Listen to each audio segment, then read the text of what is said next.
Ya, sugeng sonten Ibu Sugiem nggih, Bu ya. Nggih. Nggih, niki kula saking Pati News, Bu. Nggih. Ini mau tanya mengenai perjalanan panjenengan lah. Sakit bahasa Indonesia, Bu ya? Bisa Iya, ya? Bisa. Oke. Bisa. Nah, seperti yang kita tahu adalah Ibu Sugiem ini adalah TKW dari Sukolilo Pati. Kemarin itu di Singapura kalau salah, Bu ya. Iya. Bisa diceritakan, Bu, awal mula jadi TKA itu, Bu? Yang ini ya. Itu di Singapura sudah berapa tahun, Bu? Saya di Singapura, saya 5 tahun. Iya. Terus yang majikan pertama 4 tahun. Iya. Tapi alhamdulillah baik sekali. Iya. Terus lepas itu, terus saya pindah lagi, saya transfer langsung ke agensi lagi. Saya nyari majikan lagi, terus akhirnya dapat majikan yang ini. Saya kerja dalam 1 tahun. Mulanya sih dia baik. Iya. Terus tiba-tiba saya lepas potongan gaji dan saya sudah menerima gaji dalam 1 bulan. Itu 1 bulan, dalam 1 bulan itu saya dikasih 690. Iya. Terus lama-lama tiba-tiba kalau salah sedikit marah. Terus itu barang tuh saya ada kesalahan, memang nggak boleh melihat kaca yang di kamar mandi yang di atas tangki. Kalau di sana ya bahasa Malaynya, kalau di Indonesia tuh wastafel. Iya. Itu nggak boleh. Kenapa, Bu? Saya nggak tahu, katanya saya cuman di situ orang numpang sebagai pembantu, orang numpang nggak layak. Saya tunggu lihat muka saya di kaca itu. Terus tapi saya ya waktu pertama bilang saya emang nggak lihat, itu pun juga saya nggak ngelihat, nggak sengaja gitu. Saya nyuci lap, terus saya tiba-tiba ya nggak sengaja ngelihat kaca, katanya saya mengaca. Terus lepas itu saya dipanggil, katanya saya mengaca gitu. Terus lepas itu saya dipukul Sama majikan. Iya. Ini majikannya laki-laki atau perempuan, Bu, yang memukul? Perempuan. Iya. Boleh dikasih tahu namanya siapa, Bu? Umi Kalsum binti Ali. Umi Kalsum binti Ali. Berarti ini orang Melayu juga, Bu? Iya, orang Melayu, Bu ya. Iya. Oke. Terus bagaimana, Bu, itu Terus kelanjutannya? dipukul begini ya. Iya. Tangan tuh. Terus kan namanya saya dipukul, saya tunduk begini sambil nutupin mata saya. Terus punggung saya diginikan, peleng kan, ditonjokin. Itu gitu. pakai apa, Bu, yang nonjok, Bu? Waktu itu pakai tangan, terus lama-lama kalau mukul lagi selalu pakai hanger sama tangan. Itu berapa lama, Bu, penyiksaan itu, Bu? Itu pertama kalau yang berat begini di awal bulan puasa. Puasa kemarin, Bu ya? Iya. Iya. Itu sampai menyebabkan mata Ibu, saya buta. Itu dua-duanya, Bu? Itu enggak sekali, dua-duanya. Yang pertama mata kanan. Itu dipukul bagaimana, Bu, bisa sampai buta itu, Bu? Di tempeleng gini nyampe sekuatnya.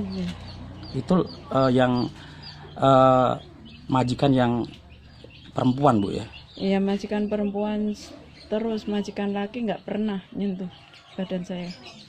Terus reaksi majikan yang laki-laki gimana, Bu? Majikan laki-laki waktu pas majikan perempuan mukul saya, waktu saya masih bisa melihat, itu nggak ada di rumah, ada tempat kerja. Oke, Bu. Terus ini kan sampai mencuat ke permukaan, Bu ya? Itu ceritanya gimana, Bu? Maksudnya gimana? Ya, sampai panjenengan bisa pulang, terus orang-orang tahu gitu, Bu. Itu ceritanya gimana? Terus itu Waktu itu memang saya sudah minta pulang, nggak dipulangkan. Iya. Katanya ini namanya orang kerja pasti ada sisanya kan, waktu itu lagi kalau di Indonesia lagi ngerihab rumah lah. Oh gitu ya. Nah, terus itu masih ada barang-barang di kardus, baju, apa semua itu, bukan, sudah nggak bisa tahan lagi lah ngeliatin gitu. barang-barang. Dan itu. katanya ibu ketika matanya ibu sudah nggak bisa melihat bu ya, katanya masih disuruh kerja itu ya? Iya, saya sudah nggak melihat dua-duanya. Itu saya pun juga masih kerja. Saya raba-raba gitu, ngelap. Ya kalau itu saya tuh kalau jalan saya kira-kira gitu ya. Misalnya antara sini ini saya dari kamar mandi, nanti saya kalau itu saya pegangin dinding itu sedikit, terus saya arah ke sini ke lemari dapur. Jadi saya pegang gini nyampe harus bisa keluar. Terus gitu saya gini jangan nyampe nabrak itu barang-barang, karena itu banyak barang di itu yang di kardus-kardus. Nah itu sampai berapa bulan bu? Ibu nggak bisa melihat tapi masih bekerja? Kalau saya nggak melihat dua-duanya masih bekerja, saya nggak tahu beberapa bulan karena saya sudah nggak melihat antara pagi siang malamnya. Terus selain ibu yang menyiksa, itu pihak keluarga lain gimana bu? Pihak keluarga lain ya nggak gimana-gimana. Membiarkan? Yang biarkan saja. Termasuk suaminya? Iya. Tahu ibu dipukulin sampai seperti ini? Ya tahu enggaknya saya nggak tahu, sebab saya sudah nggak melihat. Terus ibu nggak pernah ngomong sama teman-teman ibu yang ada di sana? Ya saya nggak bisa keluar karena pintu pun dikunci siang dan malam. Mana bisa, nanti saya nggak bisa di sana karena saya pun juga ada di lantai 9, nggak bisa komunikasi sama siapapun, saya nggak bisa. Oke, terus ibu bisa pulang, itu ceritanya gimana bu? Pertama saya minta pulang, dipulangkan, terus kedua kali saya minta pulang lagi, katanya ini saya teleponkan pesawat ke Semarang, sekarang nggak ada pesawat. Terus nunggu, katanya nanti bulan 4 atau bulan berapa gitu baru ada pesawat, baru ada tiket buka gitu. Terus saya tunggu kok nggak ada komunikasi gitu. Saya sabar. Dengan saya sudah nggak tahan dengan pukulan hampir tiap hari, jaraknya tuh 2 hari 3 hari tuh udah dipukul lagi nyampe habis-habisan, sampai pada benjol ini semua, ini nyampe telinga ini, nyampe bengkak, nyampe bengkak ini nyampe penuh, nyampe macam kayak balon kalau udah ditiup penuh ini. Terus punggung ini pada bengkak besar-besar, saya rasanya sudah nggak tahan. Saya harus usaha gimana saya caranya bisa, saya mikir, saya juga dalam hati saya zikir sholawat terus, ya Allah tolonglah saya supaya saya bisa keluar dari ini. Terus saya tuh sambil ngelap gitu ya, saya mikir saya gimana ya. Terlepas itu majikan bangun, saya dengan alasan bahwa saya sakit begini, kan saya bongkok macam monyet. Saya tuh bongkok macam monyet karena kalau habis marah itu saya nggak dikasih makan, kadang 2 hari 3 hari baru dikasih makan. Saya nyampe bongkok begini, kalau ngelihat monyet jalan yang ngelihat saya. Lepas itu saya alasan bahwa saya tuh kena sihir, saya mau berobat ke pesantren. Terus majikan bilang Ya kalau gitu saya tak usaha, saya tak laporan supaya bisa membantu pulang gitu. Terus akhirnya dipulangkan itu Bu ya. Nah, akhirnya saya dipulangkan.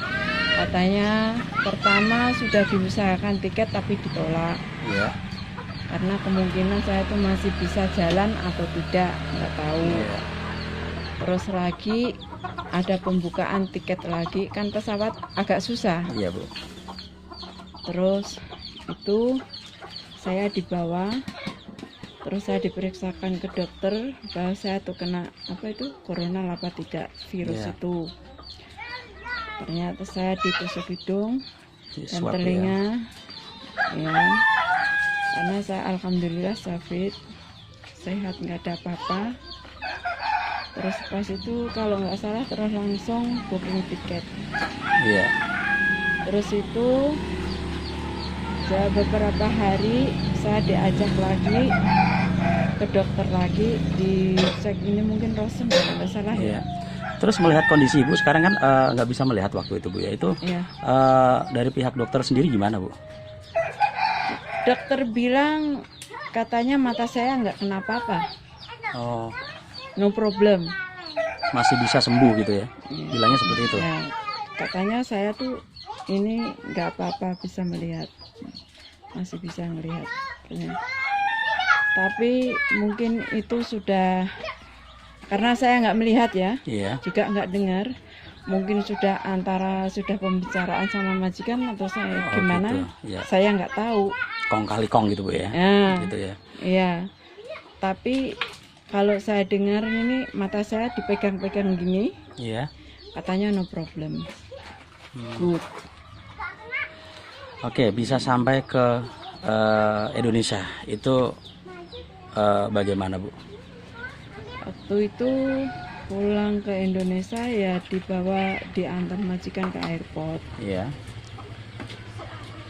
Terus semua itu diurus sama majikan. Mhm.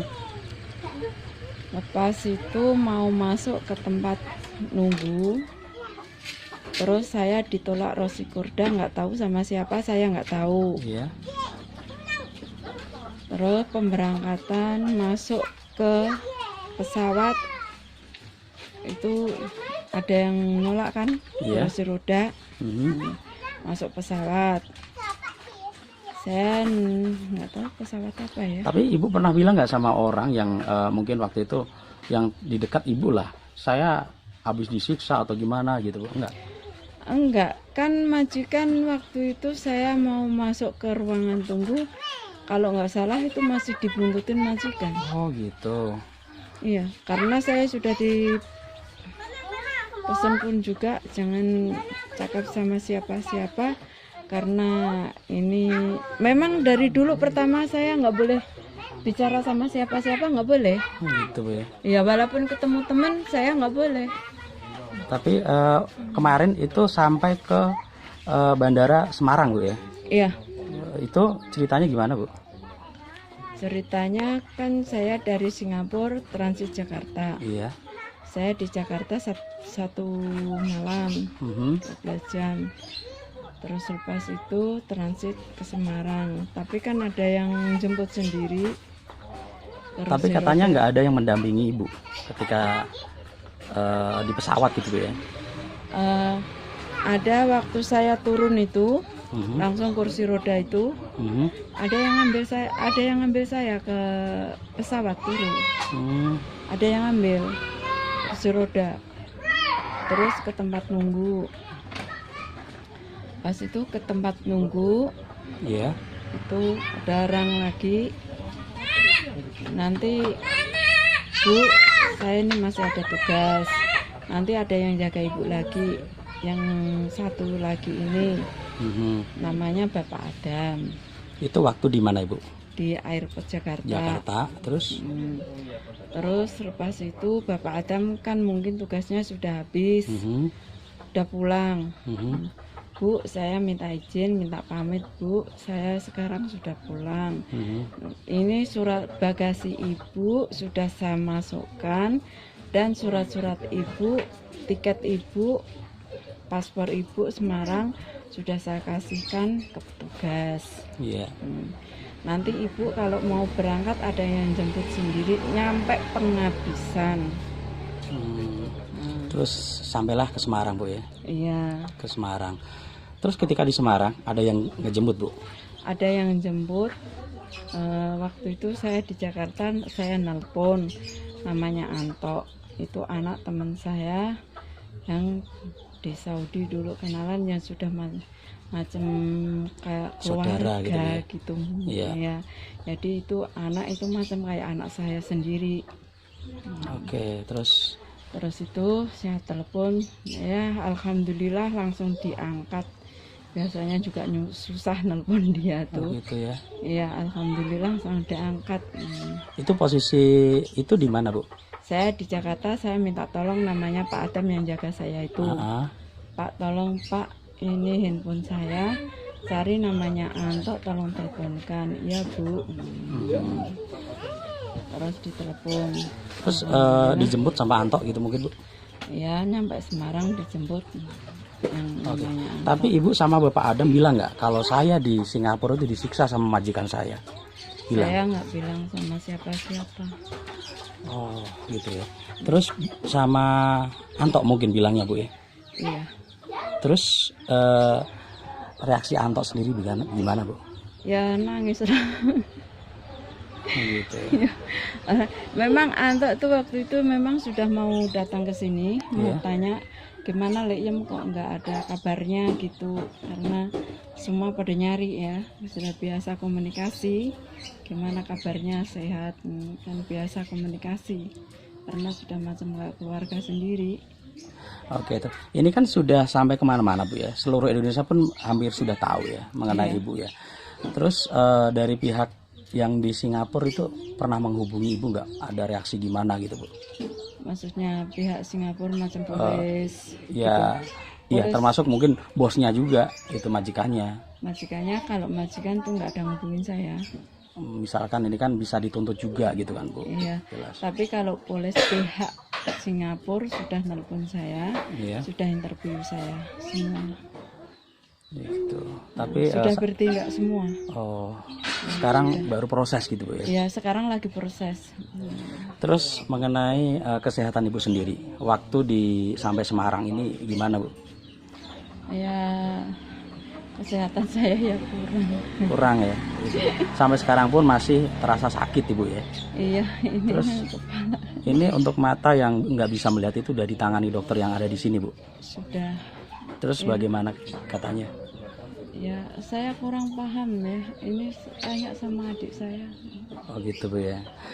Oke, terus dari teman-teman TKI otomatis kan tahu Bu mengenai pemberitaan Ibu gitu kan? Iya. Itu bagaimana Bu? Ya alhamdulillah kalau pada tahu, cuman saya alhamdulillah banyak orang mendoakan. Semoga doa-doa semua ini dikabulkan oleh Allah Subhanahu wa Ta'ala. Oke. Tapi untuk bantuan untuk Ibu sendiri ya, itu tetap ada lah Bu ya. Iya. Kemarin itu saya dapat itu chat juga. Ini dari teman-teman TKI itu udah mentransfer beberapa gitu untuk berobat Ibu gitu. Itu sudah sampai Ibu kah? Iya sudah. Kurang lebih kemarin itu saya dapat chat itu ada 50-an kalau nggak salah. Ya siapa tahu kan sekarang kan bahaya juga misalkan ada yang memanfaatkan hal tersebut, makanya saya tanyakan di sini gitu. Aman Ibu ya? Iya. Gitu. Alhamdulillah. Alhamdulillah. Terima kasih. Terus dari majikan dibayar nggak Bu untuk bulan-bulan terakhir itu? Dibayar. Dibayar. Masih ada inilah. Iya dibayar. Terus yang buat keperluan saya di Jakarta, maksudnya uang Indonesia saya dikasih 2 juta. Itu ya. Iya. Terus nih dari pemerintah Kabupaten Pati sendiri bagaimana Bu melihat kondisi Ibu seperti ini? Saya kurang tahu, ini belum ada, ini tanya sama adik saya. Tapi sudah ada Bu ya, maksudnya beberapa yang sini gitu Bu ya. Iya. Minimal membantu ya menjenguk lah silaturahmi gitu. Iya. Karena saya nggak tahu beberapa orang, karena begini saya salaman ini tadi yang datang juga berapa, ini saya pun nggak tahu. Gitu. Tapi ibu punya suami bu ya? Nggak punya. Nggak punya anak? Anak punya satu sekarang kerja. Di mana bu? Dia kerja cuman inilah pasang-pasang wifi. Oh gitu ya. Tapi di sini bu ya? Iya di sini aja. Suaminya sudah nggak ada ya bu ya? Udah nggak ada. Udah pisah dari anak saya kecil umur 40 hari. Ibu dendam nggak sama majikan ibu? Saya nggak pernah dendam sama seseorang, biar Allah yang itu. Yang membalas bu ya? Iya, orang kalau persoalan didendamkan bagi saya itu nggak ada selesainya. Ya umpama ini pihak hukum biar dihukum setimpa-timpanya dengan dendaan. Saya asalnya baik, niat baik. Oke, bu. Iya. Terima kasih waktunya bu ya. Semoga cepat sembuh ini sakitnya. Amin ya Allah. Dan untuk teman-teman semuanya, silahkan saja kalau ingin bersilaturahmi di kediaman Ibu Sugiem ini di desa mana bu ya? Desa Sukolilo-Ledok, Kabupaten Pati. Dan kondisinya sekarang belum membaik, ya masih pemulihan. Tentunya kita berharap semuanya Mbah Sugiem ini cepat sembuh. Dan terima kasih. Assalamualaikum.